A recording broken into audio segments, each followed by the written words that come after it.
They say when someone is about to give up, there's a silence that hangs in the air, heavy, cold, and almost invisible.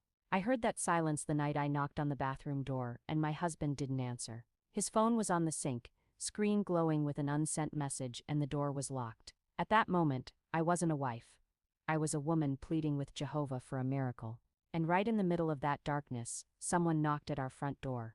Before I begin this story fully, I just want to say thank you.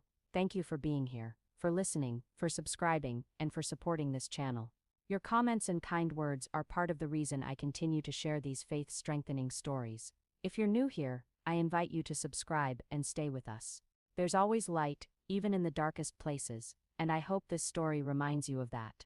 My name is Abigail. I live with my husband Jeremy and our 2 children, Noah and Grace, in a modest little town just outside the city. We're an ordinary family in many ways, but the story I'm about to tell you is anything but ordinary. Jeremy wasn't always a quiet man. When we first met at a congregation gathering over a decade ago, he was the life of the party, not in a loud or flashy way, just warm. His eyes always smiled before his mouth did, and his laugh was the kind that made others laugh too. He loved Jehovah, he loved the ministry, and he loved me, with a fierce, intentional devotion I had prayed for. We got married, started a family, and life moved forward. Not always smoothly, but with purpose. We served together in the ministry, had regular family worship, and even hosted a few congregation get-togethers at our home. People saw us as strong, spiritually stable, but even the strongest structures can develop cracks you don't see until the storm hits. For us, the storm came when Jeremy lost his job. He had worked in telecommunications for years, and when the company downsized, he was let go, just like that. He tried to stay positive at first, telling the kids he'd be home more often, joking with me that I was now the CEO of the house. But behind that humor, something started to shift. Weeks turned into months, and Jeremy couldn't find another job. The rejection emails piled up. We tightened our budget. He stopped joining the kids during family worship, saying he was tired. He missed field service once, then twice, then every week. I tried to reach him, gently at first, then more firmly. But every time I brought up his spiritual routine, or his emotional well-being, he shut down. "I'm just figuring some things out," he'd say. But what he was really figuring out was how to disappear. I noticed it in the small things. He wouldn't eat unless I reminded him. He sat for hours staring at nothing. He started sleeping in the living room, and most painfully, he stopped praying out loud with us. One evening, I found a box tucked away under the bed. Inside was every watchtower and awake magazine we'd collected in the past year, along with his baptism photo, flipped face down. My hands shook as I sat on the floor, holding that picture, staring at the version of Jeremy who once beamed with joy coming up out of the water. That joy was gone now, hidden behind the silence, the distance, and something darker I didn't want to name. Then came that Tuesday night. It started like any other. I was folding laundry on the couch. The kids were asleep. Jeremy had gone into the bathroom nearly 30 minutes earlier, and I hadn't heard a sound since. Something about it felt off. At first I brushed it aside. Maybe he was just tired. Maybe he needed space. But then I saw his phone. He'd left it on the kitchen counter, unusual for him. It buzzed with a notification. I picked it up, intending to silence it, and noticed a note still open on the screen. The title was "I'm sorry." I froze. There were words beneath it, words I can still hear in my mind. "I failed all of you, Jehovah, you, the kids. I don't see the point anymore." I didn't read the rest. My heart was in my throat as I ran to the bathroom door and knocked. "Jeremy," I called softly. No answer. I knocked again, louder this time. Still nothing. Then I pressed my ear to the door and heard silence. Not water running, not movement, just silence. I tried the handle. Locked. Panic set in. I banged on the door, screaming his name. "Jeremy, please. Talk to me." Still nothing. And then, because I didn't know what else to do, I dropped to my knees and began to pray, out loud, through sobs. "Jehovah, please. Please don't let this be the end. Please save him. Please." I don't know what else to do. I didn't even hear the knock at the front door right away. But there it was, a gentle, almost hesitant knock. At first I thought I imagined it. Then it came again. Wiping my tears, I stood and rushed to the door. When I opened it, I couldn't believe what I saw. Sister Margaret stood there, our sweet, elderly pioneer sister, holding a small tote bag and a folded memorial invitation. She looked surprised to see my tear-streaked face, but didn't ask any questions. "I don't know why," she said gently, but I had a strong feeling to stop by. Just wanted to drop this off. Are you all right, dear? At that exact moment, I heard the bathroom door open behind me. Jeremy stood in the hallway, pale and trembling. He looked at Sister Margaret, then at me, and broke into tears. That was the night Jehovah intervened. Sister Margaret didn't flinch. She didn't gasp or hesitate when she saw Jeremy standing there, shoulders slumped, tears streaking his face like the ink of a confession never sent. She just stepped forward, took his hand in hers, and said with that quiet firmness only years of faithful service can shape, "Jehovah hasn't forgotten you, Jeremy." Those words hit the room like thunder wrapped in love. I couldn't move. I stood at the door, one hand still clutching the knob, my eyes darting between them, between the man I married, and the sister who showed up without knowing she was saving a life. Jeremy looked at her like a lost child, not angry, not ashamed, just empty, like he didn't know what to say. And honestly, he didn't have to. Jehovah had already spoken for him, through Sister Margaret. I was just on my way home, she continued, glancing gently at both of us. Something told me to come here. I thought maybe you'd like an invitation to the memorial. But I think Jehovah had other plans. She set her tote down and asked softly, "May I come in?" I nodded, still unable to form proper words. Jeremy stepped aside, and Margaret entered our living room like she'd done a dozen times before, but this time felt holy. The air was heavy with emotion, but it wasn't suffocating anymore. It was thick with the weight of deliverance. She sat down on our faded blue sofa, and motioned for us to sit. Jeremy collapsed into the armchair, his hands shaking. I sat beside her, clutching the memorial invitation in my lap like it was a lifeline. There was a long, tender silence. No one rushed to fill it. No one pretended everything was okay. Finally, Jeremy spoke. "I wasn't going to go through with it," he whispered, his voice hoarse. I didn't know how to keep going." Sister Margaret didn't interrupt. She let him talk. I felt like a failure. As a provider, as a husband, as a servant of Jehovah. Every time I tried to pray, I felt like my words were bouncing off the ceiling. Like Jehovah had stopped listening. He looked up, and I saw something raw in his eyes, something I hadn't seen in months. Terror, relief, regret, all mixed together. Margaret leaned forward and said gently, "Jehovah never stops listening. But sometimes, when we're hurting, it's hard for us to hear him. That's why he uses others to help us. Just like he sent prophets in ancient times, he sends us friends, elders, congregation members." A sister with a tote bag. She gave a soft chuckle, and it broke the tension just enough to let Jeremy exhale. Then she opened her Bible, not to lecture, not to scold, just to share. She turned to Psalm 34, and read aloud with trembling kindness. "Jehovah is close to the brokenhearted. He saves those who are crushed in spirit." Jeremy's lips parted, his eyes closed. I reached for his hand, and we sat there, as Sister Margaret read more scriptures, all hand-picked from memory, each one like a balm on a wound. I hadn't even realized I carried two. Then she prayed. It wasn't long or dramatic. It was simple, real. "Jehovah, thank you. Thank you for intervening. Thank you for knowing what we needed even before we knew it ourselves. Please wrap Jeremy and Abigail in your loving arms tonight. Let this home be filled with your peace again. Amen." Jeremy didn't speak after that. He just sat back in the chair, tears rolling freely now. When Margaret stood to leave, she hugged me tight and said, "He's still in there, the man you married. Jehovah just needed to knock a little louder tonight." Then she turned to Jeremy, and said something I'll never forget. "You may feel unworthy, but Jehovah hasn't disqualified you. The congregation hasn't given up on you, and neither has your wife. Just come back, one step at a time." She walked out into the night, leaving behind the invitation, her kindness, and the undeniable feeling that we had just been visited by an angel. The house felt different after she left. It wasn't perfect, it wasn't suddenly joyful, but it was lighter. Jeremy sat in the armchair for what felt like an hour. I didn't push him. I just cleaned up the room in silence, folding the blanket, turning off the TV. When I walked past him to go check on the kids, he reached out and grabbed my hand. "I don't deserve you," he whispered. I kneeled beside him, and looked into his eyes. "You don't have to earn me," I said. "You just have to let Jehovah heal you." He nodded slowly. Then something happened I hadn't seen in months. He bowed his head, and for the first time since his depression took over, my husband prayed. It wasn't eloquent, it was short, just a whisper. "Jehovah, I'm sorry. Please help me find my way back." That night, Jeremy slept in our room again. He held my hand until we both drifted off. The next morning,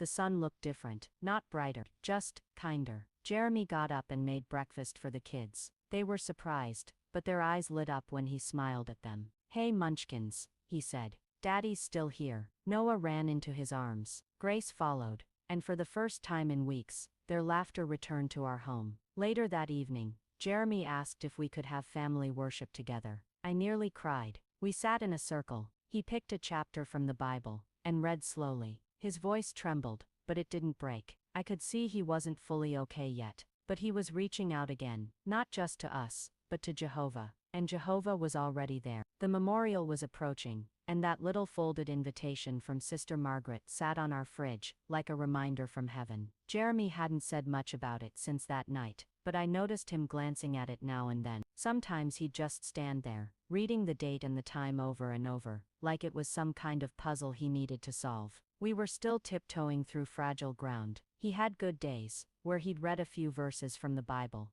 or crack a joke with the kids. And then there were hard days, where he barely spoke, retreating into silence. But something had changed. Now he was trying. He was showing up emotionally, little by little, even if it was imperfect. And I was learning too. Learning not to rush him, not to guilt him into spiritual activity, but to encourage him gently, reminding him of who he truly was. The brother I married hadn't disappeared. He had just been buried under the weight of self-doubt and sorrow. It was around that time that the elders came by, Brother Marcus and Brother Lee. I had called them after Sister Margaret's visit, explaining the situation, and asking if they could check in, gently. They were both kind, wise brothers who knew Jeremy well. They didn't push. They came one Sunday afternoon, with warm smiles and a fruit basket, like friends visiting a brother, not elders investigating a problem. We sat in the living room, sipping tea. Jeremy was stiff at first, answering questions with one-word replies, but Brother Marcus had a gentle way of disarming him. "I was so nervous the first time I gave a talk," he said randomly, chuckling.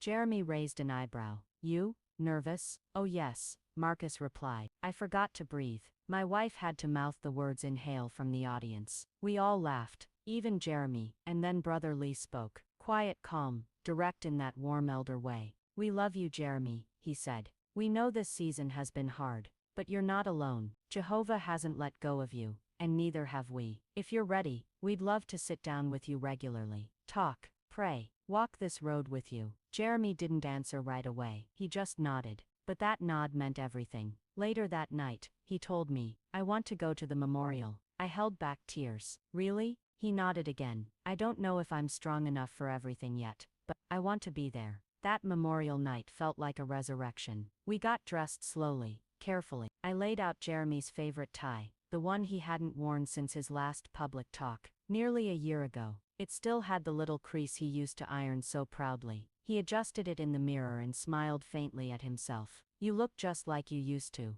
I told him. "No," he said, turning to face me. "I look like I'm becoming who I'm meant to be again." At the Kingdom Hall, the energy was electric, soft and reverent, but full of life. The brothers and sisters welcomed us with open arms. No one asked awkward questions. No one stared too long. They just smiled, hugged and said things like, "It's good to see you. We missed you, brother. Jehovah's timing is perfect." We sat in the third row, surrounded by familiar faces. As the speaker began the memorial talk, Jeremy held my hand. His fingers were trembling slightly, but they were warm, alive. The words washed over us like healing rain. The reminder of Jesus' sacrifice, the demonstration of Jehovah's love, the invitation to keep drawing close, no matter how far one had drifted. It was all so personal, so tender, as if the entire talk had been written for us. At one point, the speaker said, "Some here tonight may feel unworthy. You may feel like you've let Jehovah down, or that you've drifted too far. But remember, Jesus gave his life, while we were still sinners. Jehovah reaches for us before we're clean, not after." I looked over at Jeremy. A tear was sliding down his cheek, and then he did something I hadn't seen in so long. He bowed his head in prayer. After the memorial, we stayed a little while. Sisters hugged me, brothers shook Jeremy's hand, and even the young ones ran up to greet our kids. It felt like coming home after being gone too long, but instead of guilt, there was only warmth. That night, back home, we tucked the children into bed, and Jeremy turned to me. "I want to study again," he said. My heart leapt. "With me?"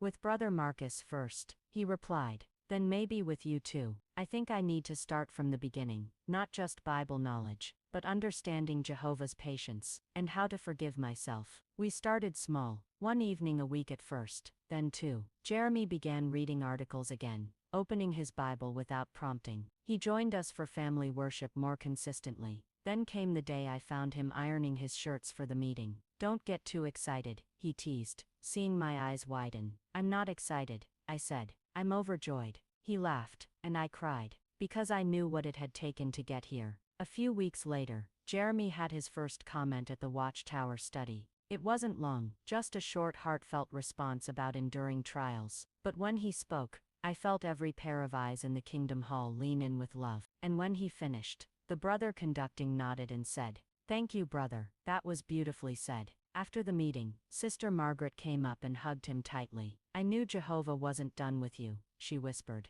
"And now you know it too." He nodded. "I don't deserve all this love," he said. "Oh, but none of us do," she smiled. "That's the beauty of Jehovah's grace." That memorial invitation changed everything. Not because of the paper it was printed on, but because it was delivered with love, at exactly the right time. Jehovah didn't save Jeremy with thunder or lightning. He saved him with a knock, a soft one, at the exact moment I was losing hope. That invitation didn't just call us to a meeting. It called us home, and that's where we were now, finally, fully. Home sometimes, healing is quiet. It doesn't come with loud victories or dramatic breakthroughs. It comes in the stillness of ordinary moments, when someone who once felt invisible starts to feel seen again, heard again, loved again. That's what the months after the memorial felt like for us. Quiet healing. Jeremy began to rebuild, not just his routine, but his sense of purpose. He wasn't rushing to get back to normal. He was learning how to walk again, spiritually,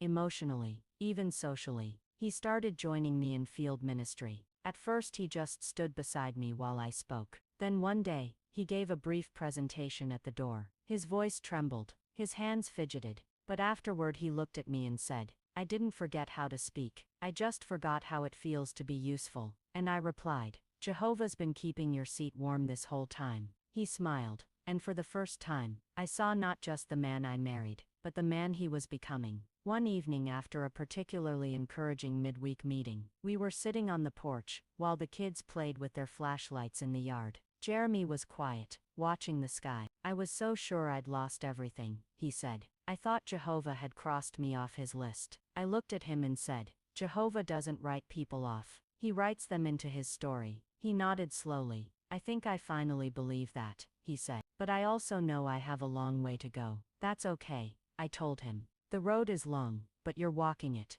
That's what matters." Not long after, Brother Marcus approached Jeremy with something unexpected. "We've been talking," he said, after the meeting one night, "and we'd like to know if you'd be comfortable giving a short part on the service meeting. Just a few minutes." Jeremy blinked. "Me? Yes, only if you feel ready. No pressure." Jeremy didn't answer right away, but that night at home, he brought out his notebook and his Bible. He didn't say anything. He just sat at the kitchen table, flipping through scriptures, taking notes, preparing. And the next Thursday, he stood before the congregation, voice steady, heart open, and gave a short but powerful reminder on how Jehovah strengthens those who are weary. I cried through the entire part, not because it was perfect, but because he was standing. He was shining again. That Sunday, after the Watchtower study, an older brother came up to him, Brother Daniels, a quiet man with a gentle heart, who rarely spoke unless something truly moved him. He looked Jeremy in the eye, and said, "Your words today reminded me why I came into the truth." Jeremy was stunned. "You don't know how much that means to me," he said. Brother Daniels patted his shoulder. "No, son, you don't know how much it means to all of us to see you back." As Jeremy regained spiritual strength, something beautiful happened in our family dynamic too. The children stopped asking, "Is Daddy okay?" and started asking, "Can Daddy lead the next family worship?" He said yes. He sat with Noah and Grace, on either side of him, Bible in hand, and taught them about Jehovah's mercy, not with words he had memorized from publications, but from a heart that knew what mercy looked like, because he had received it personally. He didn't avoid the hard parts anymore. He shared openly with the kids that he had gone through a dark time, that he forgot how much Jehovah loved him, but that Jehovah never stopped loving him. and I could see it in their faces. They didn't see weakness. They saw strength. A father who wasn't afraid to show them how to fall, and how to get back up again. Then came the moment that sealed it all. We were attending a circuit assembly. It had been almost 2 years since we'd been to one as a family. Jeremy looked around during the opening song. So many faces, so many memories. He squeezed my hand. "I'm nervous," he whispered. "It's okay," I smiled. "Just enjoy the spiritual feast." And oh, did Jehovah prepare a feast for us that day. The final talk of the morning session was titled, "Jehovah is always watching, even in the dark." It felt like someone had followed us around with a notebook for the past year, and built the entire talk from our life. When the speaker said, "Even when you've given up on yourself, Jehovah has not given up on you," Jeremy closed his eyes, and mouthed the words, "Thank you." I placed my head on his shoulder. Jehovah had seen him in the bathroom that night. Jehovah had seen me weeping on the hallway floor. Jehovah had heard our whispered prayers. Jehovah had sent Sister Margaret. Jehovah had never left. As we walked out of the auditorium that day, Jeremy stopped at the literature counter, and picked up a new study Bible. He looked at it carefully, turned to me, and said, "I think it's time I stop living like I'm broken." I nodded. "Because you're not broken anymore." "No," he said. "I'm rebuilt." Today my husband serves as a ministerial servant again. He gives talks. He conducts Bible studies. He encourages others, especially those who feel like they've fallen too far. Every so often, someone in the congregation quietly pulls him aside. A brother, a sister, sometimes even a teenager. They all say the same thing in different ways. "I was too far gone. But your story gave me hope." And Jeremy always answers the same way. "You're not too far gone. Jehovah reaches farther than we ever fall." Sometimes when I walk past our fridge, I still see the folded memorial invitation. It's old and faded now, but I can't bring myself to take it down. Because to me, it isn't just paper, it's proof. Proof that Jehovah intervenes, that he sends help in perfect timing, that he rescues not just the dying, but the discouraged, the overwhelmed, the ones too tired to even cry for help. And maybe, that's you. If you're listening to this story right now, and feeling like there's no way back, please believe me when I say, Jehovah hasn't let go of you. He never will. Thank you for staying with me through this story. If it touched your heart, please leave a comment, share it with someone who needs it, and don't forget to subscribe for more stories that uplift and strengthen our faith. Remember, no matter how dark it gets, Jehovah is near. Don't give up. You are never alone.